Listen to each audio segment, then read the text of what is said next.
Good day and welcome back to my channel. So this is part 3, or I guess 3A, because at some point before this I will have done a little quickie video on reshaping my landing gear, which I've done. I went ahead and reshaped these. I got these close. I might go back in like little twinges, but for the most part these are now at a reasonable shape, so I can work on detailing those and be done. So those are good to go. Where are we? So we've got a couple things going. First thing, obviously I've got the back 2 pieces put together. I have a ton of filler in here, and this is only the first layer. I'm going to let this cure up today. Tomorrow I will come back, put another layer of filler, and then start the sanding process. This is going to take a while. I know that, and I don't like that. And since I'm sitting here talking to you and I'm an obsessive, we'll just go ahead and nip that off. So there's a lot to do on this. There's I could just fill it and be done with it, but there's a lot more that I want to do. I really want to take this model to the next level. So I've got the engines in, the engine lights in. That's all there. The switch is in place. All the lighting in this kit is going to be on a single switch, so it's going to be either on or off. I won't have engine lights and not have landing lights, etc. So, could I have like a whole switch on this, switch on this, switch on this? Yes, I could. But because I want to have this all self-contained, and I'd rather not have an entire row of switches going down the bottom of this thing, it'll be on or off. We'll do the details. We'll do the surface. We'll prep the surface, get that all cleaned up and ready, and then I will locate panel lines. Obviously there are none on this nice smooth surface. I will find panel lines. We will mark them in, and then we will do rivets, and then we will spend our time prepping all that. I did do some research.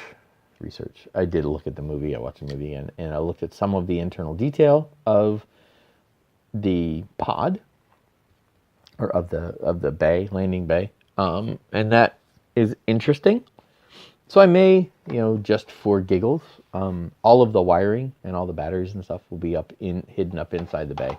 So I may just actually detail the bay for the fun of it. Although you're just not going to see it. When it's sitting on this thing, it's going to be this high off the ground, and I highly doubt that it's going to be put up on a glass shelf or a shelf with a mirror. So I may get away with it. We'll see. That's me talking. So that's that. Next step is that. What am I going to do here? So the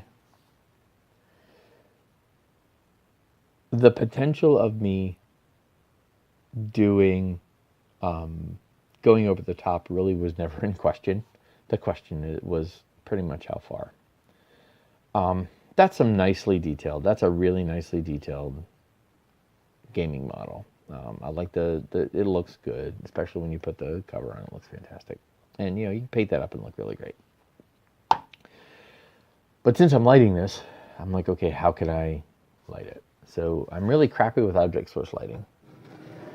So I pulled a cast of this and then hacked out a computer, one of their monitors, and lit it. So the idea being that, and that needs another layer of blackout paint, but the idea being cut off the monitors, put those on, and then I can have really cool actual object source lighting because, the object is lighting it. So do that, put this in, and then paint the things up, and then I have, lighting, which caught me as a really cool idea. And then I had the idea to pull a clearer version of it, so I could just put in lights inside, light up the whole inside, and then paint it, which is kind of cool, but it didn't work. I'm not sure I like it. And then the more I look at this, the more I'm like, well, so When I do my battle mechs, I just custom build the cockpit. So yeah, I think that's the decision. What I'm going to do with this guy is I'm going to go ahead and completely hollow this out. Drill all this stuff out all the way, and then build a cockpit tub that I slide in from the back with the miniatures and put a little more, put more detail, more, like we're going to do a 48th or 1/60th scale aircraft, right? People pay lots and lots and lots of money for hyper detailed aircraft model kits. So looking at these ejector seats, these seats right here, in the pictures of the view. Now, most of the pictures, the angle is this. So just about every picture of the cockpit is you get one from this angle. You get one shot from here as they're walking in. You get one shot about like that. Then every other shot is taken, for the most part, zoomed in on Faro with the camera right about there. So essentially, that's what you see, right? And actually, the image you see the most is when, come on, refocus, thank you, is when after Spunkmeyer was taken and she's waiting. Now, one of the things you see is here, she has a chair that actually comes up and it has a typical ejection seat, pull down. So that's this seat. This looks great for a miniature, but if I'm going to detail it, why not go all the way, right? So that was 3 minutes of what are the details. I'm not going to whine about the details, by the way. They are what they are. This is a really nice kit. This is really nice. This piece is really nice for a miniature. This is really nice for going over the top. Okay, can use some work. So what did I do? I did this. I slush cast. Actually, I didn't do that. I slush cast. So I made a mold, and from that mold I slush cast. So what I have is all the external. That needs to be fixed. I don't know where that came from. Oh, it came from that. Okay. So I have all of the external pieces. So I have the external shape, and it's hollow. So what I can do is I can drill all this out, remove this, build an actual cockpit tub that I can slot in, run all my wiring to the cockpit tub, just like we do, like with the Galactica Vipers and all those other lit up things. So I can actually work outside of inside this hole. I was sitting here trying to figure out how can I, so I could cut this off and I could drop that monitor in and do all that. But, where do I drill and all that? Whereas doing this way, all I do is build a tub. And I have, out of reach probably, yep, out of reach, is an Apache helicopter cockpit tub that I can use. I think it's a 1/48 scale, but that'll work. So what this allows me to do is, this is weak up here, so I can fill that a little bit once I get this in. So I can cut all this out.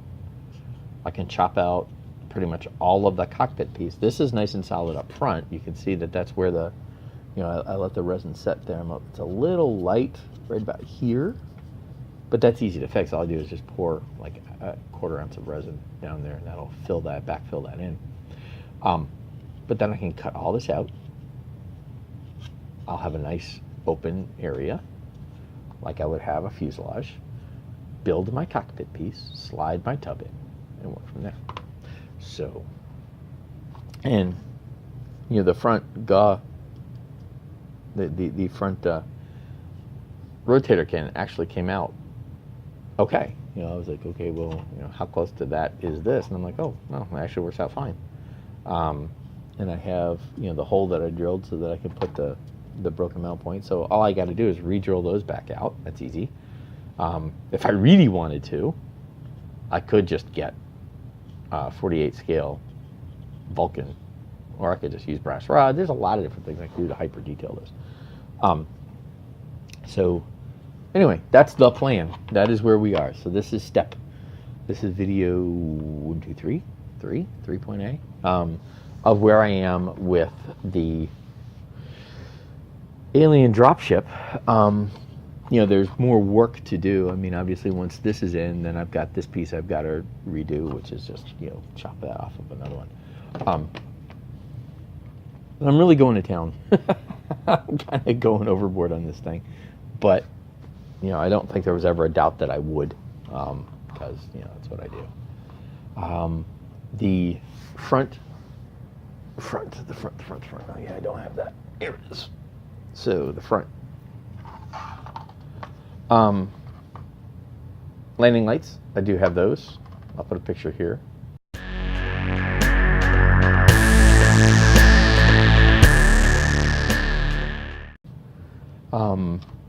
So I don't have to wire it up. Currently, they're just stuck together. Batteries are going to go up here. I can put in detail. This does bend, so that's a little disappointing. So what I'm going to do with these is I can and probably will make out of this same clear resin, this stuff, covers to go over the lights, so that, you know, there's just the light covers there, and then once that's done, I can finish. I can polish up the surface area, locate all where the panel lines are going to be on this thing, and start doing that detail work while I'm doing everything else. Because the only sanding that's really going to need to happen is going to be in this space and in this space down here. All the rest of this stuff I can actually start now. I have work to do to figure out how I'm going to work these wings yet. I'm still waiting for an answer on those. But I can clean up and do a lot of this work. Now I'm going to do this work before I attach the back half. I could put the back half together and then do it all at once, but then I have the wing mounts. I have these have to go in because they have those. So those, it just would be more bulky. So I'm going to work with that. Last bit is, yes, I'm going to do a flying stand. So what I've decided to do is I will magnetize the holes, this hole here and this hole here. I'll put magnets in there, and we will have two versions. We will have the whole ramp down piece done, which can just slot in, and then we'll have ramp up, which will be the flight stand. And because those actually slot in fairly deeply, between the magnet and the slot, that should hold the weight on the flight stand itself. So I will mount the ramp to the flight stand so that, you know, the flight stand and undermount ramp are the same. So you take the bottom piece off, then you just set the thing onto its ramp on the flight stand, and that will be how that works. So that's the plan for that. But that's, you know, on down. And then the flight stand I will be using is that. You know, workshops, typical flight stand, but I did wire it down just in case. I have no idea how solid this is going to be, but I'm going to go ahead and do exactly what workshop did, and I'll put the little mount thing. So all of that friction in there, it actually will insert to about that point. So that's solid with the wires there. That's solid with all this other putty and everything. That's solid. So yeah, I can make a nice grayish black LV426 look planetary thing for the flight stand, so that'll be there. So yeah, there we go. That's 15 minutes to be waffling on, but that's the plan for this. I could just drill this out. So this is how I do a lot of things when I can. I have access to well, pretty much everybody has access to mold rubber. You can do this. I'm not doing pressure cast, and the mold will last for the 5 or 6 pulls that I need to get what I'm done. I could take a drill and drill this out. And I could just go, you know, just hollow all this out. And I've done that. I've done that with other kits. I did that with my, whoops, I am sorry. I did that with my Atlas kit and my Timberwolf Mark II. With this is me cheating. If that just goes south, if I just can't make it work for whatever reason, I can't build up a cockpit, which is just silly. Then I have this to fall back on, and I can just stick it on. So this is me saving this piece. You know, was it 50 pounds worth of? I don't know if that's the right number, but you know, it's not an insignificant piece, and it's probably the showcase part of this kit. You know, if you want to look at this whole kit in general, you know, where are people's eyes going to be drawn? They're going to be drawn to the wings that open. They're going to be drawn to the silhouette first, right? So it's the silhouette, it's the dropship. Then the cool wings that open up, right? The next thing people are going to look at, what are they going to look at? They're going to look at this. So this is it. This is what makes or breaks your model kit.